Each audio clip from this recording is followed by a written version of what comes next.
because I was with Bailey, I know all the people at Vogue, and they used to give me little snippets, little half pages and quarter pages and stuff like that. And I know all the top models, of course. And I'd phone them and say, look, I'm getting my portfolio together. Have you got any time in the afternoon? Could I do some tests on you? And most of them say, yeah, okay, fine. So, and then I'd get a makeup artist that I'd known for ages and hairdressers and all that kind of stuff. So my portfolio looked pretty good after a year, pretty good for, somebody that just started for a year. And I did Woman's Own and, all the little magazines as well. And then one day, about 2 years I'd been doing it, I suppose. And I thought I was really ready for the big time, And I called Italy, because Italian Vogue was the best Vogue magazine in the world. It's that thick, and they do exactly what they like. Italian Vogue, they're so creative. The English Vogue was great, but nothing like the Italian Vogue. Like the visuals, they had Michelangelo and Rembrandt. Not Rembrandt.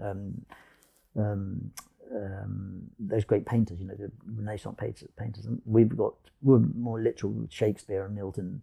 So, but everybody wanted to work for Italian Vogue. And take you back now. When I worked with Bailey, we went to Peru. We went to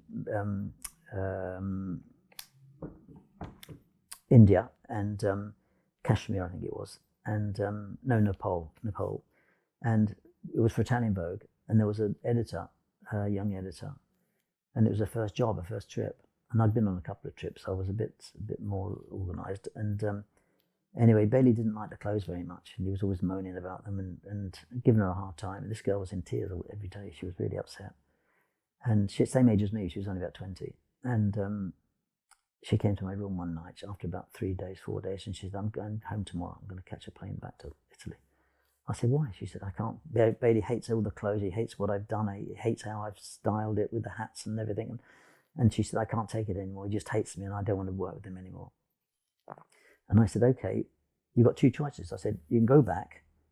And I said, this is how long have you been in this job? She said, a year. I said, and this is your first trip. You're going to be fired, right? So how much do you like the job? She said, I love the job. I said, well, you're going to be fired. They won't, if you walk out on a trip like this, they won't trust you again. And then she started crying again. And I said, the other choice is stand up to him. I said, I know Bailey. I know him really well. He likes stronger women. If you, just tell him to fuck off. And she, I can't do that. I can't. You must be mad. I can't do that. I said, well, tell him to bugger off. If he gives you a hard time, it's the only way. And what do you got to lose? You're going to go back and be sacked anyway. Why don't you just stand up to him? So the next day, it was really funny actually. Bailey suddenly looked. We did a couple of shots, and then she put this hat on. He said, "Take that hat off." He said, "It's awful." And she said, "No, I don't want to take it off." And he said, "Take it off. I don't like the hat." And she said, "No, I don't want." And he said, "Look, it doesn't work with the clothes." And she said, "Yes, it does. I've been working on this, getting these clothes together for about a month. I know what works and what doesn't work." She said, "I do the styling, you do the taking the pictures." And he went quiet, and everybody went quiet. And he looked at me and he said, "What's up with her?" I said, "God knows." And from then on, he relaxed a lot more. And at the end of the trip, they got on like a house on fire. It was really good. So I'm telling you that because 6 years now gone by, I'm on my own, and I go to Italian Vogue. I made appointments to Italian Vogue, all the other Vogue, magazines in Italy. And a day before I go, I bump into Bailey, and we have some lunch, and he said, "What are you doing?" I said, "I'm off to Italy. I'm going to show Vogue my pictures." He said, "What?" He said, "You've only been doing it 2 years." He said, "Vogue is the best magazine in the whole world.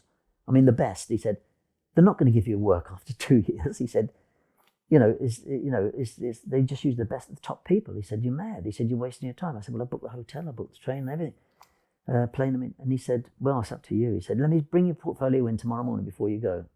So I brought it in and showed him. He said, "Yeah, for 2 years," he said, "this is a great book, but it's not good enough for Vogue." He said, "So you got two choices. You can go if you like." He said, "But when they look at it and they see it, they won't give you any work because it's not good enough, and they won't use you for 3 or 4 years. They'll remember your name and everything. So it'll take another 3 or 4 years to get into their office." He said, "But you do what you like, So my flight was in the evening, and I went home and I said to my girlfriend, I told what Bailey said, and she said, "What are you going to do?" I said, "I'm going to go." I said, I'm going to go and just take a chance. So I got on a plane and got there, got to the hotel, and next morning got my portfolio under my arm and went into Italian Vogue and went into the office of one of the fashion editors that I'd made an appointment with. And she just was going like this, turning over the pages like this, you know, hardly talking, hardly saying anything.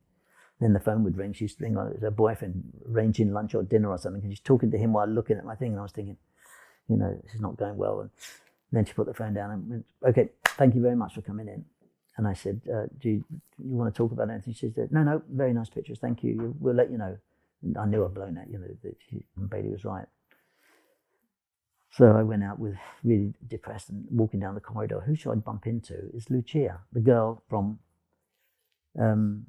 Nepal. And she said, John, this was 6 years later now, 7 years later. I said, Lucia, and she hugged, you know, almost in tears, because I did some other trips with her as well besides that one, so I knew her quite well. And she said, what are you doing here? I said, I'm a photographer now, I'm taking pictures. She said, who have you shown the pictures to? I said, well, one of your fashion editors, I just come. She said, what did she think of the pictures? I said, not much, I don't think. She said, well, don't worry. She said, can you come back next week and shoot 8 pages for us? And I said, what? She said, come back and shoot 8 pages for us. And I said, yeah, of course I will. I said, God, that's great. And I said, I don't believe it. And she said, yeah, well, I owe you, don't I? So it was, you know, what goes down comes down. And when I got 8 pages in Italian Vogue, they brought me back and I did 16 pages the next month. And suddenly my book looked really professional. And then I got Valentino, doing Valentino and Ralph Lauren. And I took off quite quickly after that.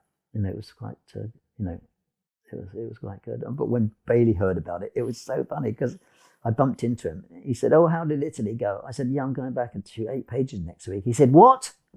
I said, yeah, he said, you mean they like your pictures? I said, must have done. I didn't tell him it was Lucia. I didn't say anything. Even to this day, he doesn't know. So, you know, it was, I was lucky. I've had lots of luck along the way, though, hell of a lot of luck.